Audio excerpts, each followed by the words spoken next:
In the rugged heart of the Silverback Mountains, where ancient pines whispered secrets of vengeance and redemption, they said the Shadow Creek Gang answered to no law and feared no living soul. For 3 blood-soaked years, they'd carved a kingdom of terror across the Montana Territory, leaving ghost towns and shallow graves in their wake. But they never imagined their reign of terror would end at the hands of a quiet rancher from Thunder Valley, a woman who could gentle a wild mustang at dawn and outdraw any man foolish enough to reach for iron at dusk. The morning light painted long shadows across Thunder Valley Ranch as Sarah Mitchell adjusted her worn leather gloves, her calloused hands moving with practiced ease over the rough fence posts that needed mending.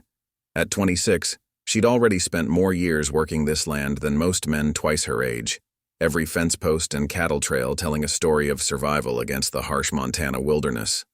From a distance, she looked like any other hardworking rancher, her faded work shirt and mud-stained boots betraying nothing of the deadly skill she'd spent 5 years honing in the war-torn borderlands of Mexico.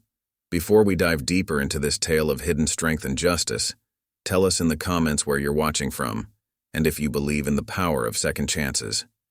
Make sure you're subscribed, because tomorrow's story about an unlikely hero will leave you questioning everything you thought you knew about courage.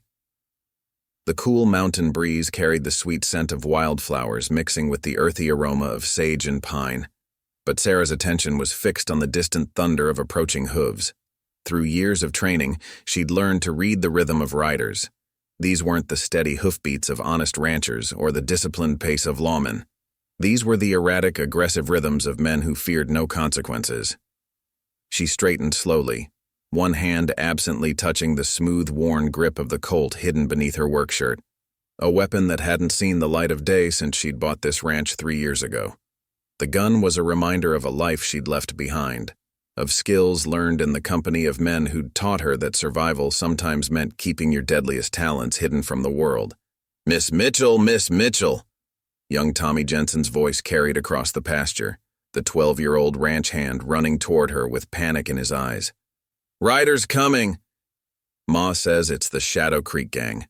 They've already hit the Carson place in the Williams spread. Sarah's fingers tightened almost imperceptibly on the fence post, her mind calculating distances and angles, even as she maintained her outwardly calm demeanor.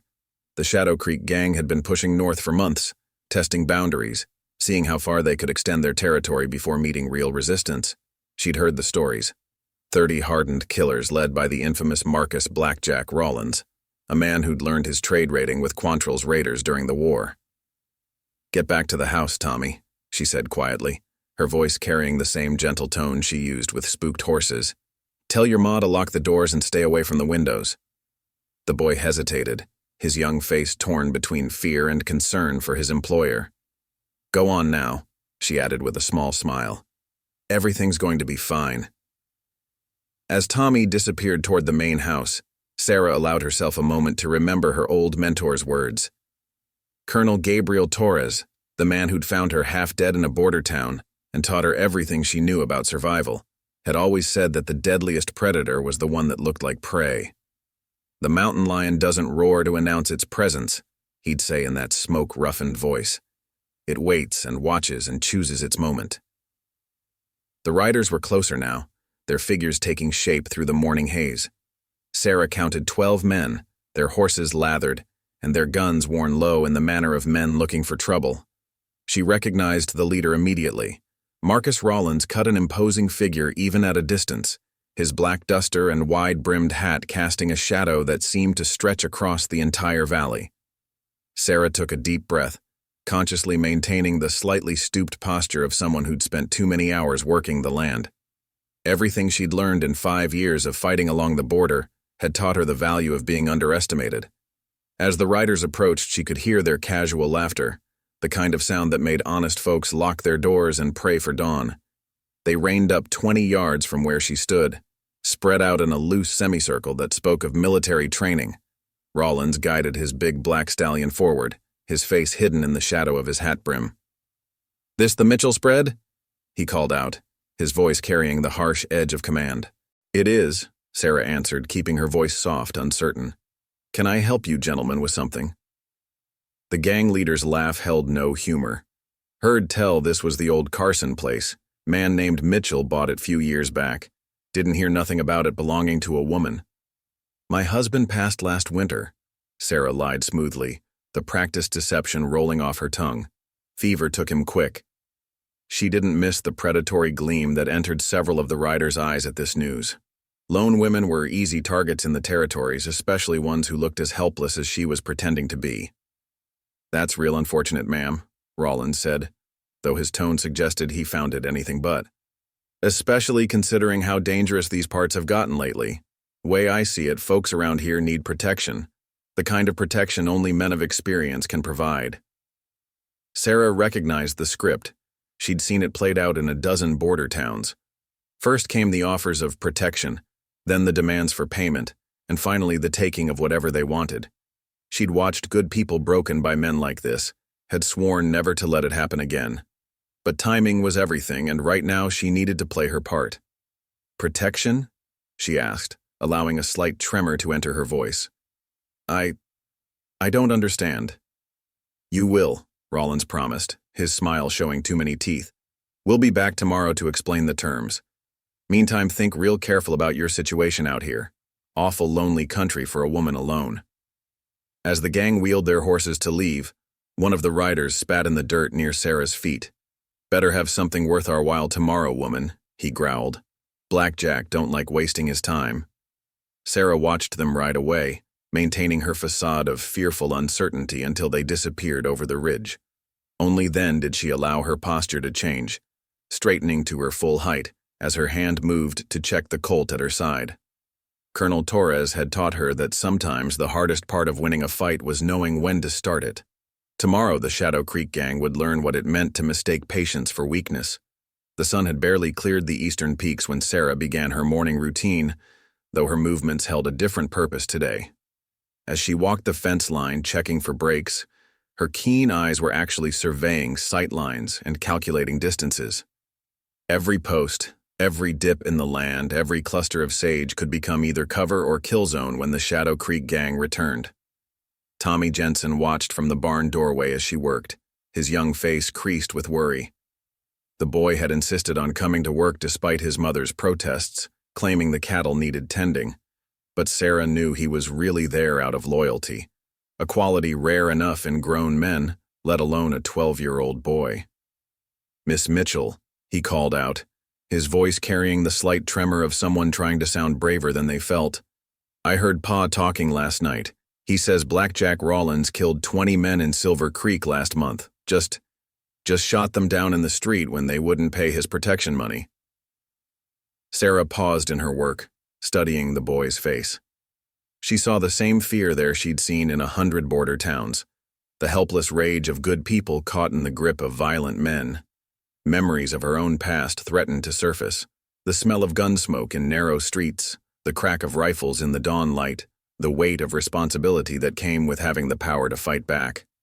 "Come here, Tommy," she said softly, setting down her tools. When the boy approached, she knelt to meet his eyes. "What do you know about mountain lions?" The question caught him off guard. "Pa says they're the deadliest hunters in these mountains. Says they can kill a full-grown elk with one bite." Sarah nodded. "But have you ever heard one roaring and carrying on like those coyotes do at night?" "No, ma'am. Pa says you hardly ever know they're there until—" Tommy's eyes widened as understanding dawned. "Until it's too late." "That's right," Sarah smiled, seeing a glimpse of her old mentor in the boy's quick grasp of the lesson. The most dangerous predator isn't always the one making the most noise. Sometimes it's the one nobody notices until the moment comes. She stood, brushing dust from her worn denims. "Now I need you to do something important for me. Ride into town and tell Marshal Wade exactly what happened here yesterday. Tell him the Shadow Creek gang is coming back today, but don't mention anything else. Can you do that?" Tommy straightened, proud to be trusted with such a mission. "Yes, ma'am. But—" his face fell slightly. "The marshal ain't much for fighting. Folks say he mostly just stays in his office when trouble comes." "I know," Sarah said quietly. "But sometimes people surprise you. Besides, it's important he knows what's happening, even if he chooses to do nothing about it." As Tommy rode out, Sarah returned to the main house where Maria Jensen, Tommy's mother and the ranch's housekeeper, was preparing breakfast. The older woman's face was drawn with worry as she kneaded bread dough with more force than necessary. "They'll kill us all," Maria said without preamble. "Just like they did in Silver Creek.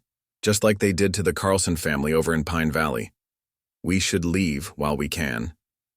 Sarah watched the woman's hands work the dough, remembering similar scenes from her past.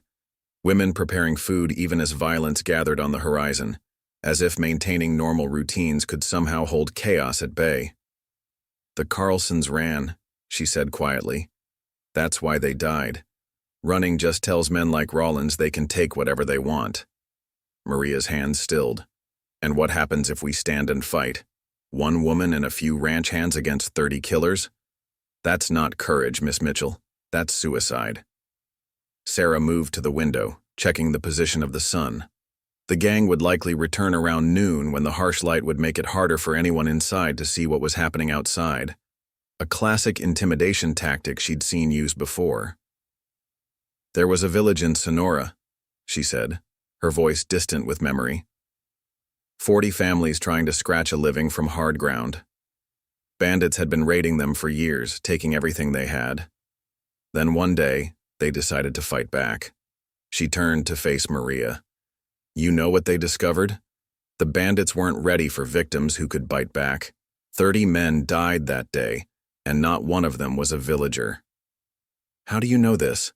Maria asked, her eyes narrowing slightly. Sarah's hand unconsciously moved to touch the hidden gun at her side. "Because I was there. I helped train those villagers. Taught them that it's not about having the most men or the biggest guns. It's about knowing your ground, choosing your moment, and being willing to act when that moment comes." The confession hung in the air between them. Maria stared at her employer with new eyes, seeing past the quiet demeanor to something harder beneath. "You're not just a rancher, are you?" "I am now," Sarah said simply. "But before that, I was something else. Something those men out there wouldn't understand until it was too late." She moved to leave, then paused. "Maria, when they come, I need you and Tommy to be in the root cellar. Whatever you hear, whatever happens, stay there until I come for you." "And if you don't come?" Sarah smiled, though there was no humor in it. "Then you'll know it's safe to run, but that won't happen. Colonel Torres didn't spend 5 years teaching me everything he knew just so I could die on a Montana ranch." She stepped out onto the porch, the morning sun warming her face as she surveyed her land. The Shadow Creek gang thought they were coming to terrorize a helpless woman. Instead, they were riding into a trap laid by someone who'd spent years learning the art of turning predators into prey. The quiet rancher they'd mocked yesterday was about to give them a lesson in why appearances could be fatally deceiving. Thunder Valley's small main street stirred with unusual activity as Tommy Jensen's horse clattered to a stop in front of the marshal's office. The boys' urgent news about the Shadow Creek gang had spread through town like wildfire, drawing people from their morning routines to gather in worried clusters along the boardwalk. Marshal Wade stood in front of his office, nervously adjusting his badge as he listened to the townsfolk's growing fears. "They hit the Carson place yesterday," Old Man Peterson announced from his seat outside the general store, his weathered face grave. "Took everything worth taking, burned what wasn't. Now they're setting their sights on Thunder Valley Ranch." "Poor Sarah Mitchell," Mrs. Henderson from the boarding house clucked sympathetically. "First losing her ranch hands to that silver strike up north, and now this. A woman alone doesn't stand a chance against men like Blackjack Rollins." The speculation about Sarah's fate was interrupted by the arrival of 3 riders coming hard down the main street, their horses lathered with sweat. The lead rider, a tall man with a silver star pinned to his vest, dismounted quickly and strode toward Marshal Wade. "Jim," he called out, "we got big trouble headed this way." "Sheriff Collins," Wade acknowledged, relief evident in his voice at the arrival of the more experienced lawman from the neighboring county. "What brings you up from Pine Valley?" "Shadow Creek gang," Collins replied grimly. "They've been working their way north, getting bolder with each town they hit. Just got word they're planning something big in this area." He glanced around at the gathered townsfolk. Word is they've already started making moves on local ranches. Inside the general store, Tommy Jensen listened intently while pretending to examine the candy jars. Clara Watson, the shopkeeper's wife, was telling a group of women about her encounter with Sarah Mitchell the previous week. "There's something different about her lately," Clara mused, arranging cans on a shelf. "Yesterday I saw her checking ammunition prices, asked for .45 caliber rounds, specific ones too, like she knew exactly what she needed. Seemed odd for someone who's never shown interest in firearms before." "Maybe she's planning to protect herself," suggested Mary Baker, the schoolteacher. Clara shook her head. "You didn't see the way she handled those cartridges, checking them like my Henry does when he's getting ready for a hunting trip. Professional-like." Outside, Sheriff Collins was continuing his report to the gathered crowd. "They hit Silver Creek hard last month, 20 dead, including the sheriff and his deputies. Town's practically a ghost town now. Folks either paid up or left, those that could still walk anyway. And now they're here," Marshal Wade said quietly, his hand unconsciously moving to touch his gun, an unfamiliar gesture that betrayed his nervousness. "Not just here," Collins corrected. "They're planning something bigger. Our sources say Rollins has gathered every member of his gang, 30 hard cases, each one a killer in his own right. They're not just looking for protection money anymore. They're aiming to take control of the whole territory." Tommy slipped out of the store and mounted his horse, having heard enough. As he rode back toward Thunder Valley Ranch, his young mind was troubled by everything he'd overheard. He wondered if he should tell Miss Mitchell about the gang's true numbers, about their larger plans. But something told him she already knew more than any of them suspected. Back in town, an unexpected voice cut through the fearful murmuring of the crowd. Old James McPherson, the gunsmith, had emerged from his shop. The old man rarely participated in town discussions, preferring the company of his tools and weapons to that of people. But now he stood on the boardwalk, his sharp eyes taking in the scene. "Interesting thing about Sarah Mitchell," he said, his voice carrying the weight of someone who'd seen more than his share of violence. "When she first came to town 3 years ago, she visited my shop. Wasn't looking to buy anything, just wanted to talk about guns. The questions she asked." He shook his head slowly. "Those weren't the questions of someone who's never handled a weapon." Sheriff Collins turned to the gunsmith with sudden interest. "What kind of questions?" "Specific ones. About weapon modifications, custom ammunition loads, firing mechanisms. Then she saw this old Colt I had, a special model made for the border wars. Her eyes." McPherson paused, remembering. "I've only seen eyes like that on veterans, folks who've seen the elephant, if you take my meaning." A thoughtful silence fell over the crowd. They'd all known Sarah Mitchell as the quiet rancher who kept to herself, who seemed more comfortable with horses than people. The idea that she might be something more, something deadlier, seemed impossible to reconcile with the shy woman they thought they knew. "Doesn't matter what she knows about guns," Marshal Wade finally said, though his voice lacked conviction. "No one person can stand against the whole Shadow Creek gang. We should send for the army." "Army won't get here in time," Collins responded. "Whatever's going to happen at Thunder Valley Ranch will happen today. Rollins isn't known for his patience." As if to emphasize his point, 3 more riders galloped into town, bringing news that the Shadow Creek gang had been spotted heading toward Thunder Valley. The gang's reputation had grown to near mythical status in the territory, tales of their brutality spreading like prairie fire, each story seemingly worse than the last. But even as the town buzzled with fearful speculation about what would happen at Thunder Valley Ranch, none of them could have guessed that they were about to witness the beginning of a legend. A tale of how the territory's most feared outlaws rode confidently toward what they thought was easy prey, completely unaware they were about to meet the most dangerous gunfighter west of the Mexican border. The midday sun cast harsh shadows across Thunder Valley Ranch as Sarah Mitchell made her final preparations. She'd spent the morning moving with quiet purpose, each action deliberate and measured, just as Colonel Torres had taught her in those long-ago days along the border.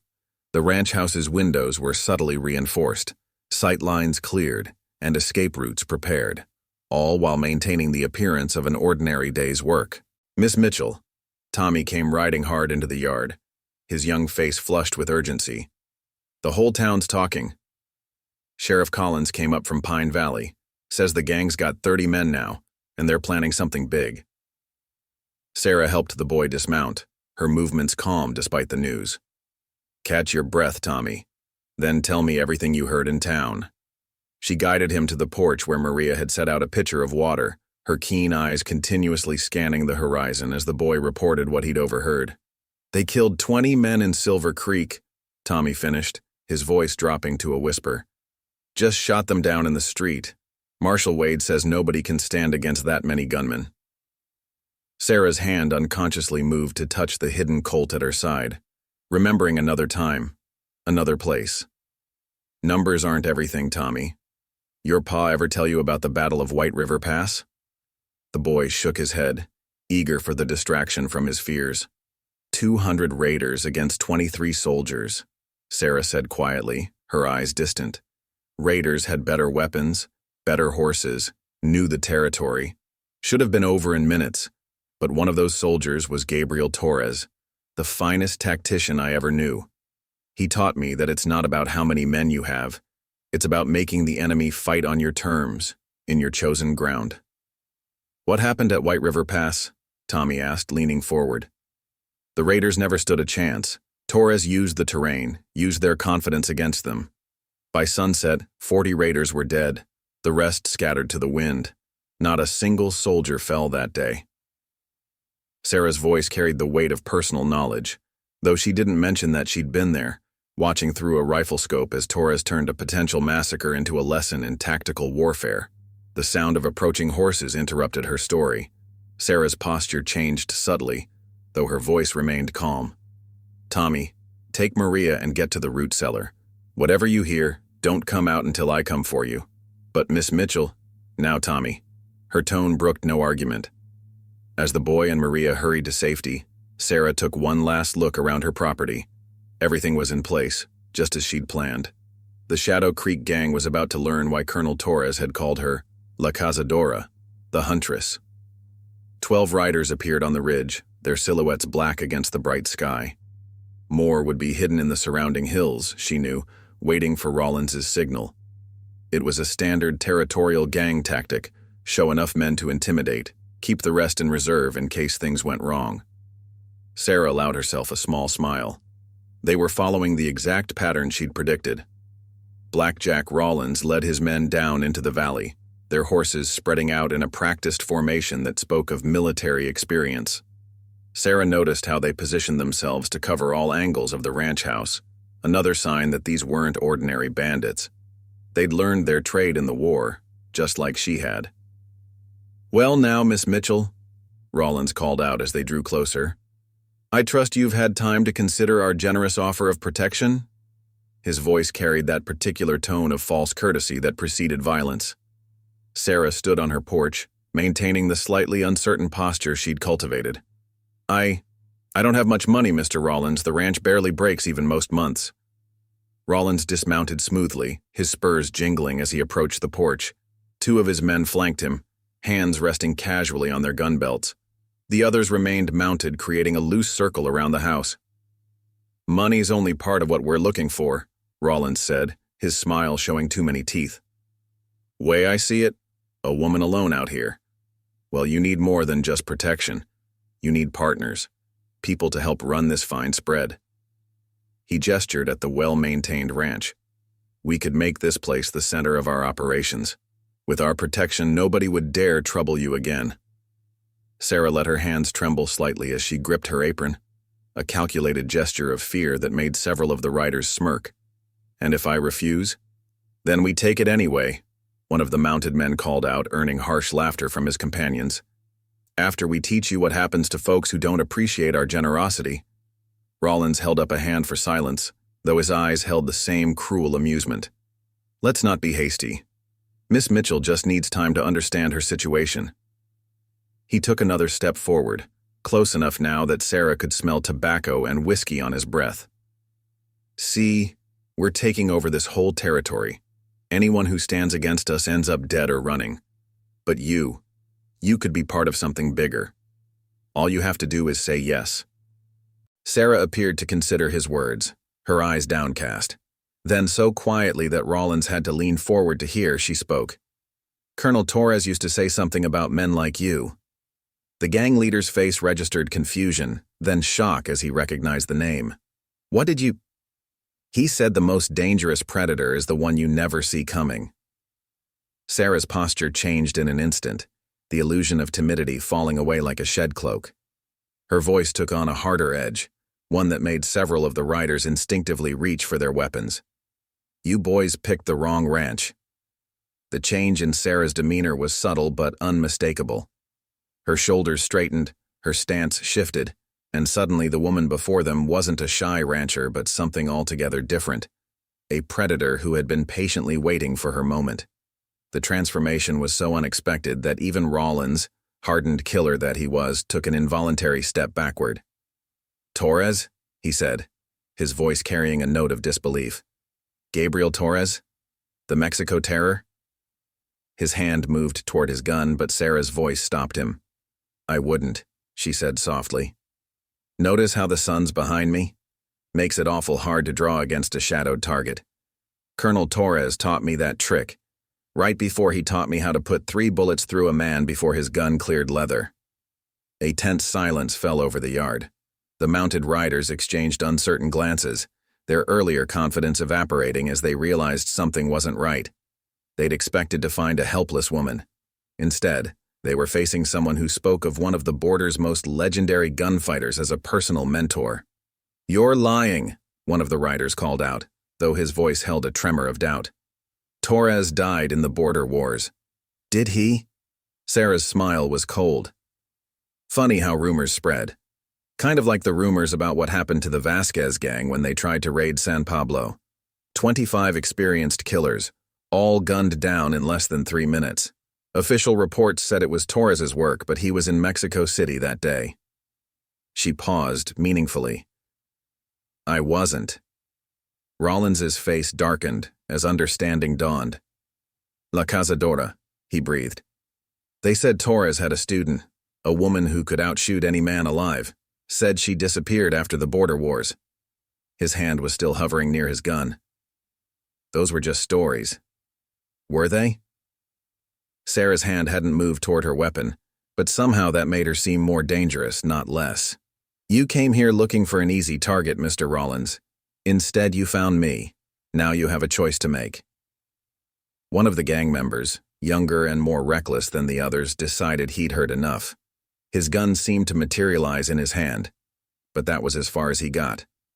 Sarah's movement was too fast to follow, a blur that ended with the crash of gunfire. The young rider's weapon went spinning into the dust along with 3 of his fingers. The next few seconds were chaos.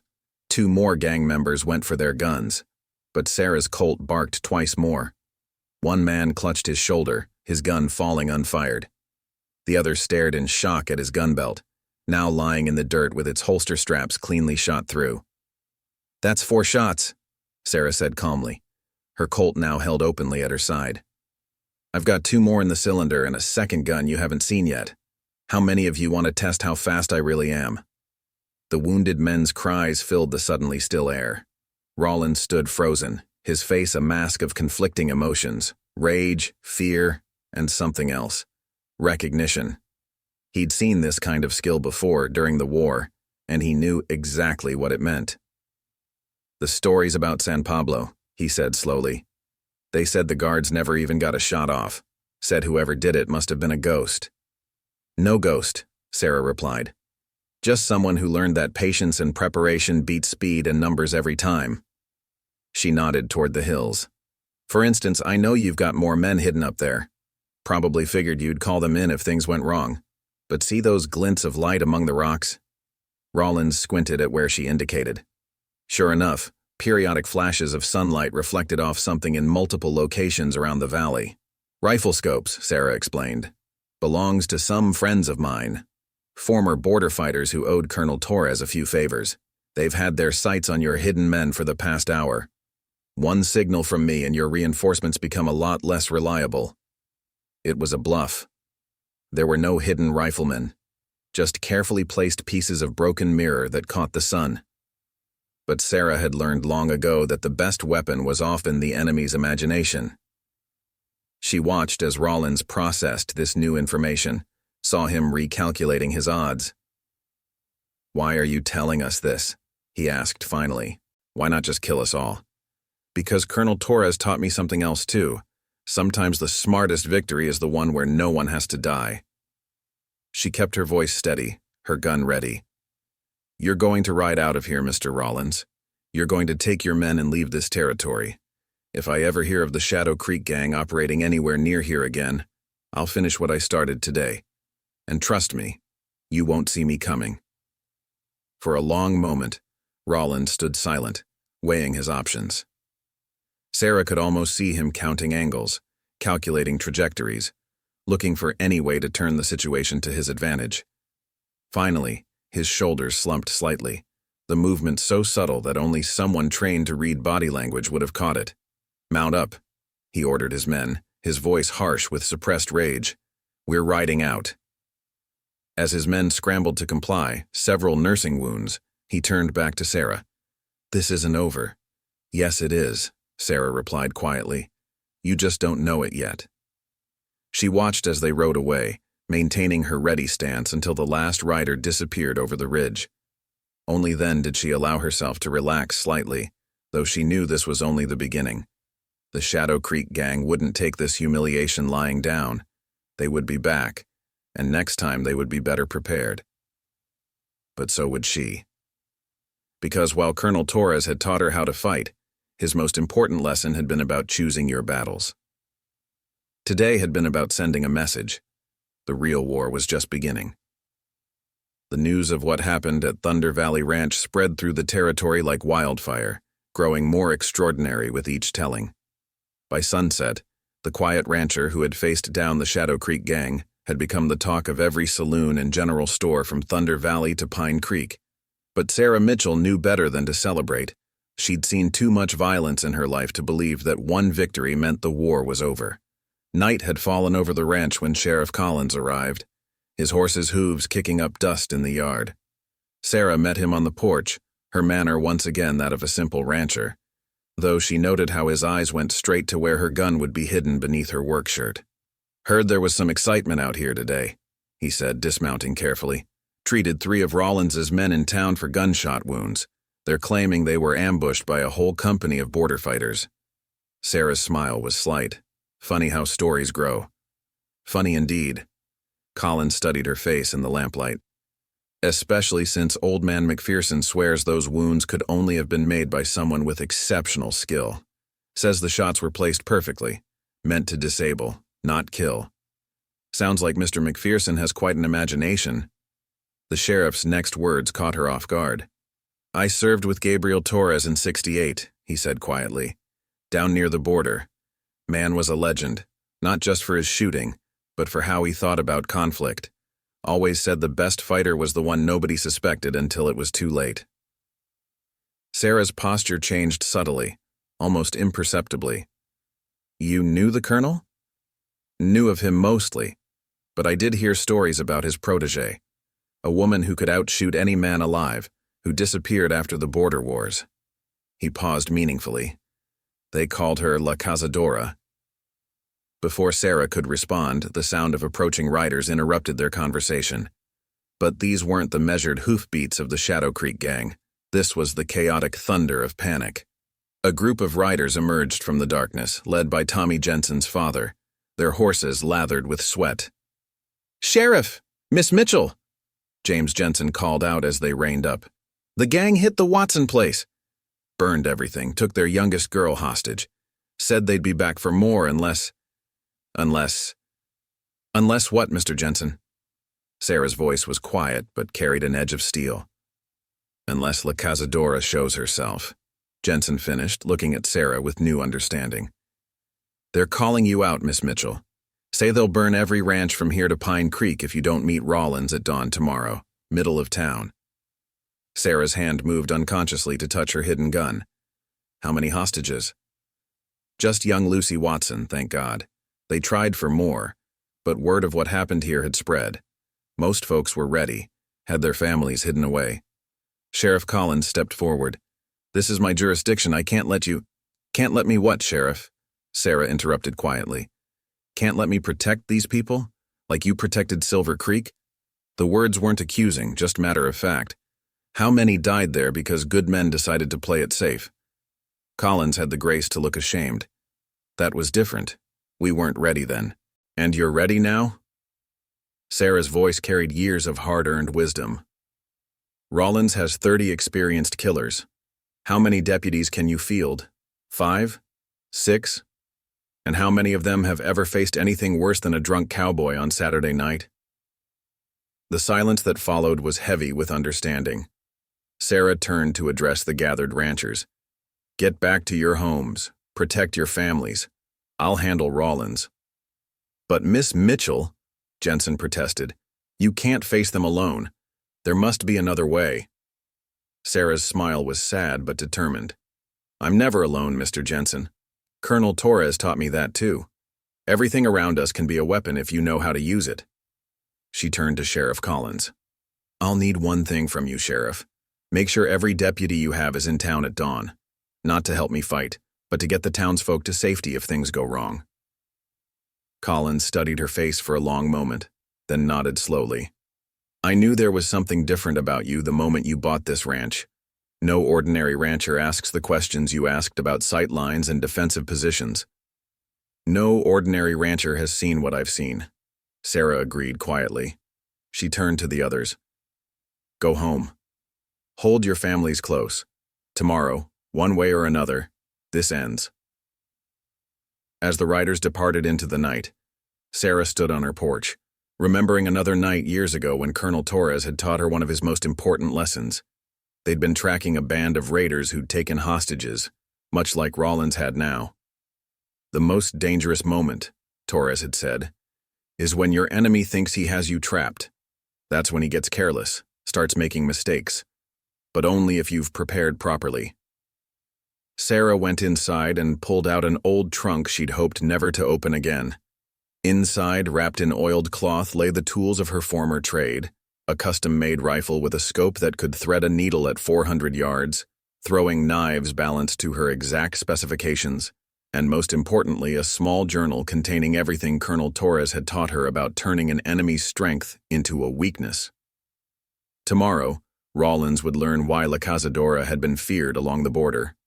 But first, she had preparation to do, because as Torres had always said, the battle is won in the hours before the first shot is fired. The hours before dawn found Thunder Valley's main street eerily quiet. Sarah moved through the shadows like a ghost, her steps silent on the wooden boardwalks as she made her final preparations. The town had changed since sunset. Windows were boarded, doors barricaded, and an air of fearful anticipation hung over everything like a heavy blanket.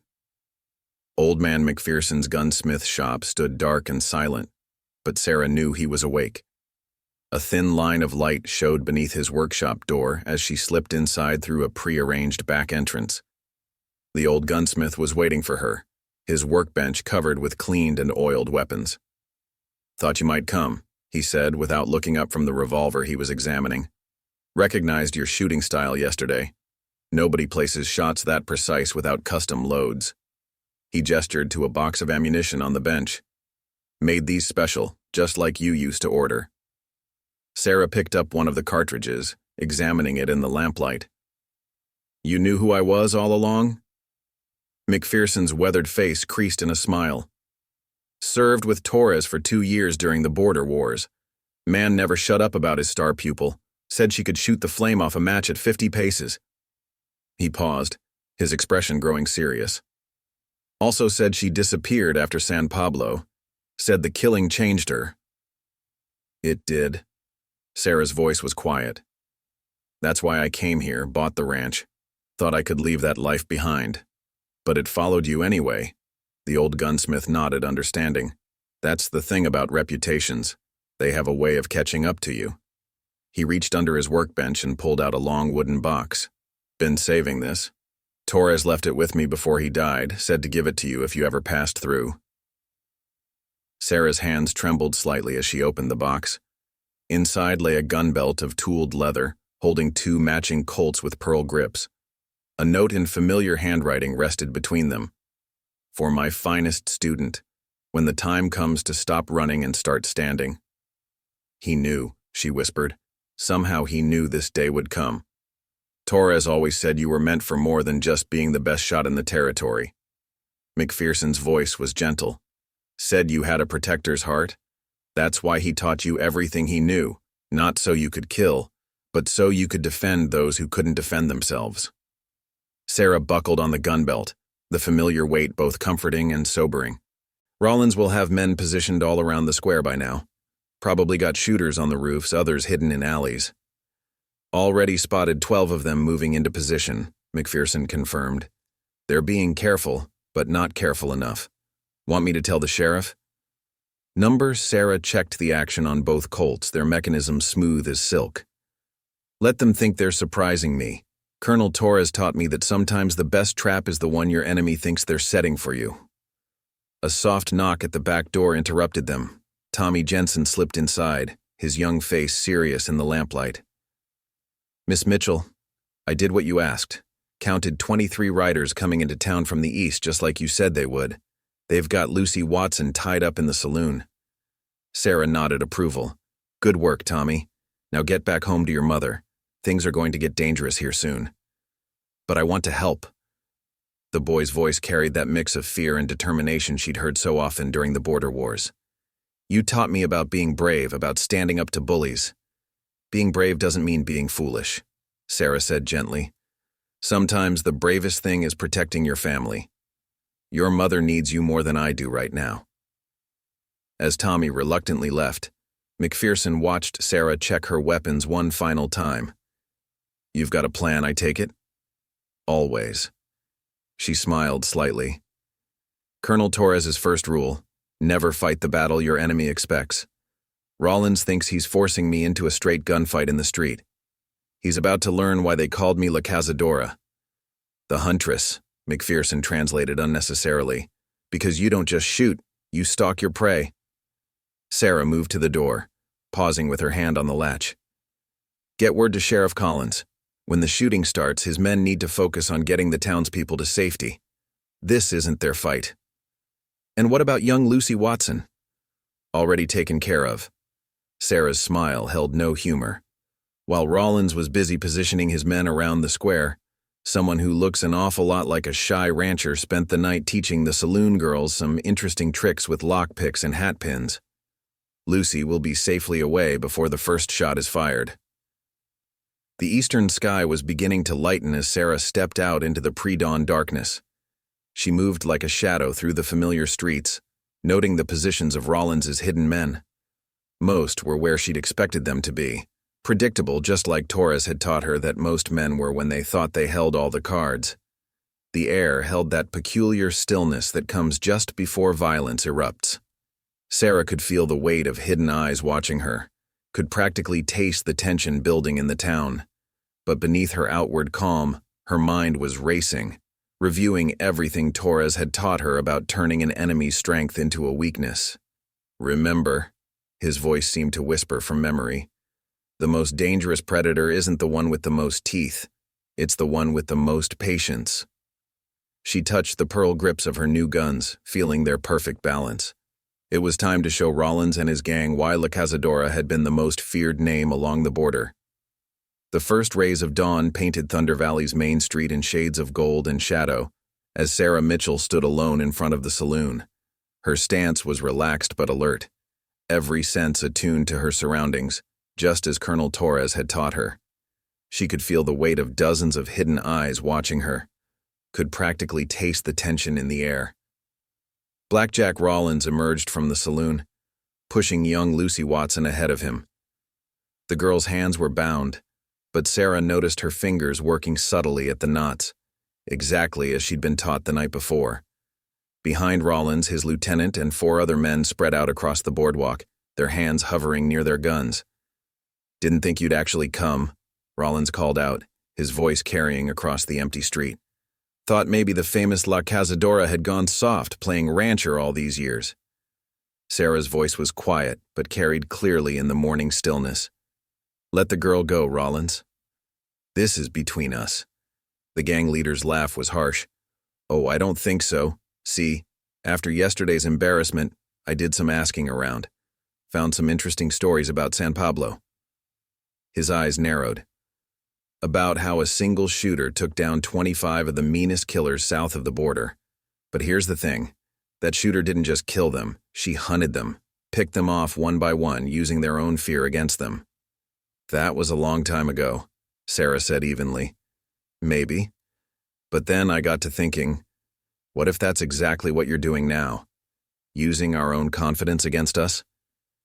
He gestured at the surrounding buildings. "That's why I brought every man I have. Got shooters on every roof and every alley. You make one wrong move, this street turns into a killing ground." Sarah's smile was slight. "You still don't understand, do you? Colonel Torres's first lesson. The battle is won before the first shot is fired." She raised her voice slightly. "Now, Lucy." Several things happened at once. Lucy Watson suddenly twisted free of her loosened bonds, driving an elbow into Rollins's stomach with surprising force. At the same time, the saloon's windows erupted with movement as the town's women, armed with everything from cooking pots to old Civil War muskets, opened fire on the surprised gang members. "What the—" Rollins's curse was cut short as he tried to grab Lucy, but the girl was already moving, rolling clear just as Sarah had taught her. The gang leader's gun cleared leather, but Sarah was faster. Her first shot knocked the weapon from his hand. Her second and third took down the men flanking him before they could aim. "Your men on the roofs." Sarah's voice carried a hint of satisfaction. "They've been enjoying coffee laced with laudanum since midnight, courtesy of Clara Watson and the other saloon girls. Amazing what people will drink when a pretty woman offers it with a smile." Gunfire erupted from the surrounding buildings, but it was sporadic, uncoordinated. Most of Rollins's hidden shooters were either unconscious or too groggy to aim straight. The few shots that came close were answered by precise return fire from the saloon windows, where Sarah had spent the night teaching the townswomen basic marksmanship. "The men in the alleys?" she continued, her gun still trained on Rollins. "Half of them are trapped behind overturned wagons that mysteriously rolled into place during the night. The other half just discovered that their gun barrels are plugged with mud. It's amazing what a determined 12-year-old boy can accomplish while delivering early morning papers." Rollins's face contorted with rage as he realized how completely he'd been outmaneuvered. "You think this changes anything? I've still got enough men to burn this town to the ground." "Do you?" Sarah nodded toward the street corners, where Sheriff Collins and his deputies were emerging, leading groups of disarmed gang members at gunpoint. "While you were focusing all your attention on the square, the law was quietly picking up your scattered men. Amazing how easy it is to surprise someone who thinks they're the one setting the trap." The gang leader's hand moved toward his boot, where he clearly had a hidden derringer. "I can still kill you. You can try." Sarah's voice was calm. "But Colonel Torres taught me something else too. A predator that's cornered is at its most dangerous, but also at its most predictable." Rollins went for the hidden gun, but Sarah was already moving. Her shot caught him in the shoulder, spinning him around. The derringer flew from his grasp, landing in the dirt unfired. 2 more shots disarmed his remaining men before they could draw. "That's the difference between us," Sarah said quietly as Rollins clutched his wounded shoulder. "You see guns as a way to intimidate, to control through fear. I was taught they're a tool of protection, a way to defend those who can't defend themselves." The street was silent now, except for the groans of wounded gang members and the sound of Sheriff Collins's deputies making arrests. The townswomen emerged from the saloon, their improvised weapons still ready, but their faces showing pride rather than fear. "You've lost, Rollins," Sarah continued. "Not just today, but everything. Your men are captured or fled. Your reputation is broken. The great Shadow Creek gang, outsmarted by a bunch of saloon girls and a shy rancher." She smiled slightly. Colonel Torres would have appreciated the irony. As the sheriff's men led Rollins away, Lucy Watson ran to embrace her parents who had emerged from hiding. Around the square, townspeople were appearing from doorways and alleys, their faces showing a mix of amazement and relief. The legend of the Shadow Creek Gang's invincibility had been broken not by superior firepower, but by the careful planning of a woman they'd all underestimated. Sarah holstered her guns, feeling the weight of years lifting from her shoulders. She'd spent so long trying to escape her past, only to find that sometimes the skills you're running from are exactly the ones needed to protect the life you've built. The aftermath of the battle found Thunder Valley transformed. Where fear had once ruled the streets, now people gathered in small groups, talking excitedly about what they'd witnessed. The Shadow Creek Gang, terror of 3 territories, had been brought down not by an army of lawmen, but by a coalition of townswomen led by the most unlikely hero imaginable. Sarah stood quietly by McPherson's shop, watching as Sheriff Collins and his deputies processed the captured gang members. Her new gun belt still rode comfortably at her hips, no longer a hidden secret, but a visible symbol of who she truly was. Clara Watson approached, still holding the old cavalry carbine she'd used during the fight. "Don't know if I'll ever get used to seeing you wearing those guns openly," Clara said with a small smile. "All this time, we thought we knew who you were." "You did know who I was," Sarah replied quietly. "The ranch, the horses, taking care of the land, that wasn't an act. It's who I chose to be." She touched one of the pearl-handled Colts. "This is just another part of me, one I thought I could leave behind." "Maybe you weren't meant to leave it behind," Clara suggested. "Maybe you were meant to find a way to be both." Their conversation was interrupted by the arrival of Tommy Jensen, his young face glowing with excitement as he ran up to them. "Miss Mitchell, did you see? Did you see how they found their guns all mucked up? Just like you showed me how to do it." Sarah couldn't help smiling at his enthusiasm. "You did good work, Tommy, but remember what I taught you about staying humble?" The boy straightened, trying to look serious. "Yes, ma'am. Like you said, being underestimated is sometimes the best advantage you can have." More townspeople were gathering now, drawn by the activity and the stories already spreading about how the battle had unfolded. Sheriff Collins approached, his face showing a mix of respect and curiosity. "Just got word from Pine Creek," he announced. "The rest of Rollins's men tried to run south, but they rode straight into a marshal's posse. Seems someone sent telegrams to every law enforcement office within 100 miles, letting them know exactly where to wait." He looked at Sarah knowingly. "Colonel Torres always said the best trap is the one your enemy rides into willingly," Sarah replied. She nodded toward the captured gang members. "What will happen to them?" "Territorial prison for most. Rollins and his lieutenants will probably hang.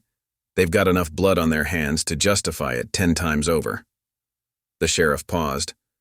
"The governor's going to want to meet the woman who brought down the Shadow Creek Gang.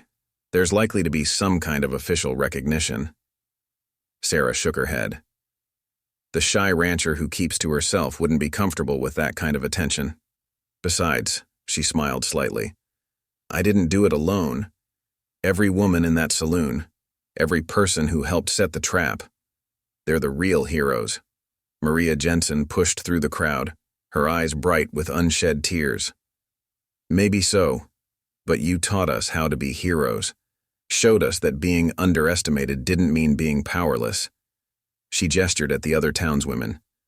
"None of us will ever be the same after this."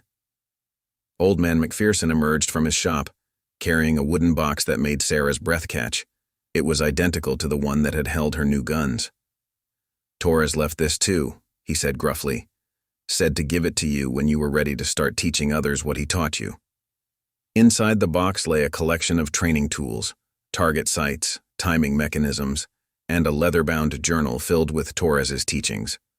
A note on top read simply, "The greatest victory is not in winning the fight, but in teaching others to stand for themselves." Sarah ran her fingers over the worn leather of the journal. "I never thought. I came here to escape what I was, what I'd done.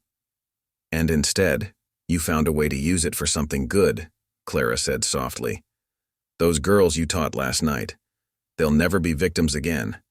They'll teach their daughters what you showed them, and their daughters after them." Tommy tugged at Sarah's sleeve. "Does this mean you'll teach more of us?" "Pa says a person's got a responsibility to pass on what they know, to make the world a little better." Sarah looked around at the gathered faces, no longer showing fear or awe, but something more important: hope. She remembered Torres's words about having a protector's heart, about how the skills he'd taught her were meant for more than just fighting. "Yes," she said finally. "I'll teach anyone who wants to learn, not just about shooting, but about everything: strategy, preparation, the importance of community." She smiled at the townswomen who had fought beside her, about how being underestimated can be turned into strength. Sheriff Collins cleared his throat. Territory could use more folk who know how to protect themselves and others, especially out here where the law can't always arrive in time. "Then we'll start tomorrow," Sarah decided. "But not just with guns. Colonel Torres taught me that true strength comes in many forms. Sometimes it's in knowing how to fight, but more often it's in knowing how to think, how to plan, how to work together." As the crowd dispersed, Sarah caught sight of her reflection in the shop window. The shy rancher was still there in her face, but now there was something else too: a certainty, a sense of purpose. She had spent years running from who she was, only to find that her past wasn't a burden to escape, but a gift to share. 5 years passed, and Thunder Valley transformed into something few would have believed possible in the days of the Shadow Creek Gang. What had once been a frightened frontier settlement had become a beacon of hope for the entire territory, its story whispered around campfires and celebrated in saloons from Montana to Mexico. Sarah Mitchell still ran her ranch, still spent her mornings mending fences and tending cattle, but now the Thunder Valley Training School, as folks had taken to calling it, drew people from hundreds of miles around. They came seeking not just instruction in marksmanship, but lessons in something far more valuable: the art of standing strong in a world that too often preyed on the weak. The morning sun cast long shadows across the training yard where Sarah watched a group of women practicing the quick draw techniques she'd learned from Colonel Torres. Among them was Lucy Watson, now 18 and as steady with a gun as any lawman in the territory. The girl who had once been a hostage had become one of Sarah's most promising students. "Remember," Sarah called out, her voice carrying the same quiet authority that had once commanded respect along the border.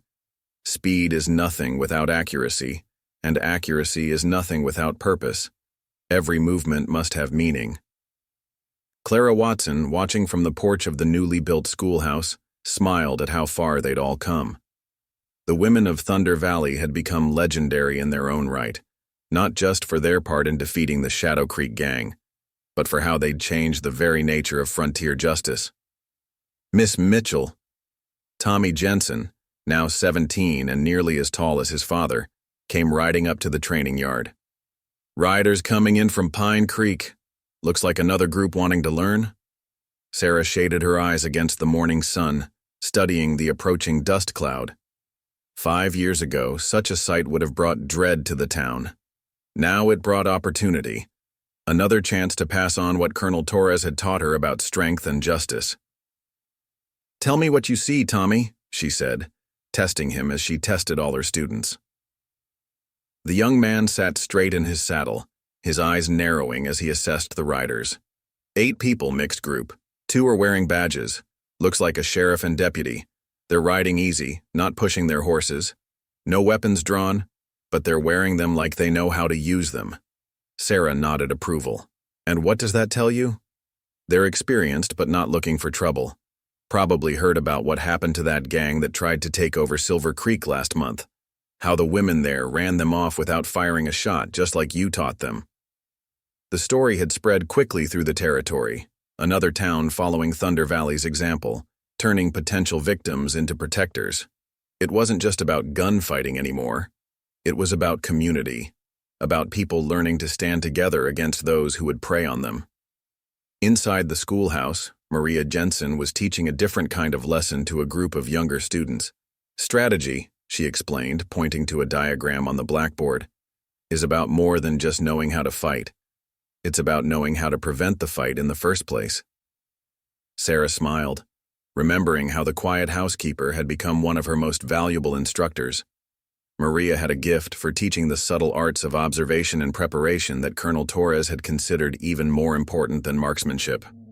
Old Man McPherson emerged from his expanded workshop where he now trained gunsmiths from across the territory.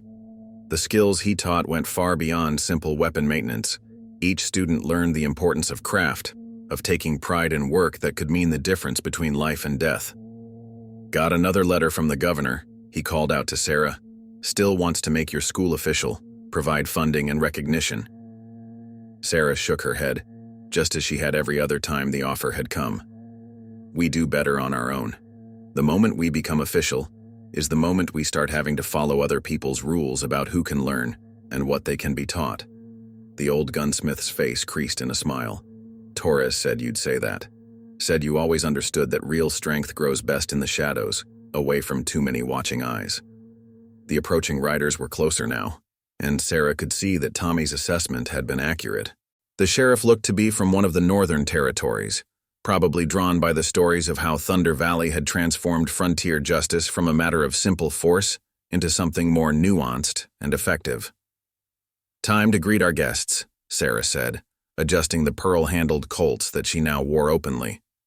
The guns were no longer just weapons, but symbols of the responsibility she'd accepted, not just to fight when necessary, but to teach others how to prevent fighting whenever possible. As she walked to meet the newcomers, Sarah caught her reflection in the schoolhouse window. The shy rancher was still there in her face, but now it was part of something larger, a woman who had finally found a way to unite all the different parts of herself. The skills that had once made her feared as La Cazadora now served a different purpose, helping others find their own strength. "Colonel," she whispered to the memory of her mentor, "I finally understand what you were trying to teach me all along. True strength isn't in the weapon or even in the skill to use it. It's in knowing when to fight, when to teach, and when to simply stand as an example for others." The morning breeze carried the sound of practice shots from the training yard, mixing with the voices of students reciting Torres's principles in the schoolhouse.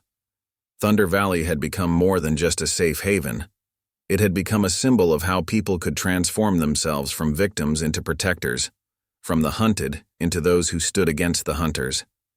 And at its heart stood Sarah Mitchell, no longer running from her past but using it to forge a better future, one student at a time.